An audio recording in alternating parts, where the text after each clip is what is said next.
ফরিদপুরের ভাঙ্গায় সড়ক দুর্ঘটনায় 2 যাত্রী নিহত, আহত অন্তত 20 জন। ফরিদপুর প্রতিনিধির পাঠানো তথ্যচিত্রে দেখুন বিস্তারিত। ফরিদপুরের ভাঙ্গা উপজেলার পূর্ব সাদরদি এলাকায় সড়ক দুর্ঘটনায় 2 বাস যাত্রী নিহত হয়েছেন। বুধবার 11:30টার দিকে এ দুর্ঘটনা ঘটে।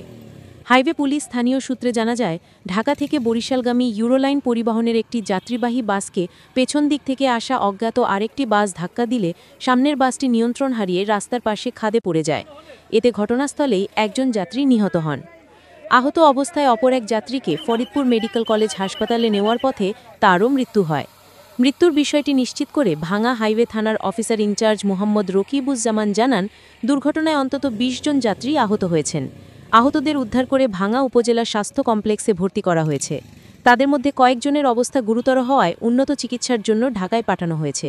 তাৎক্ষণিকভাবে নিহতের নাম পরিচয় এখনও জানা যায়নি।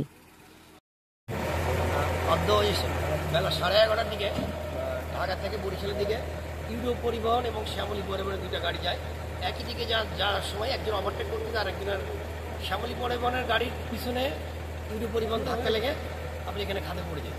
আমরা দ্রুত ঘটনাস্থলে আসি, ফায়ার সার্ভিস, হাইওয়ে পুলিশ, জেলা পুলিশ, ট্রাফিক পুলিশ সবাই এসে আমরা দ্রুত উদ্ধার করি। এবং আপনারা দেখছেন যে আমরা ইতিমধ্যে শ্যামলী পরিবহনের গাড়িটা আটক করেছি এবং এখানে ইউরো পরিবহনের গাড়িটা উদ্ধার চলছে। উদ্ধার করার পর আমরা গাড়িটা পানির ভিতর থেকে উপরে তুলে আমরা এই পর্যন্ত একজনের মৃতদেহ পেয়েছি আর 5-6 জন আমরা আহত পেয়েছি। তারা হাসপাতালে গিয়েছে। আর যে মারা গেছে আমরা মহিলা শামসুন্নাহার, বয়স 15 বছর।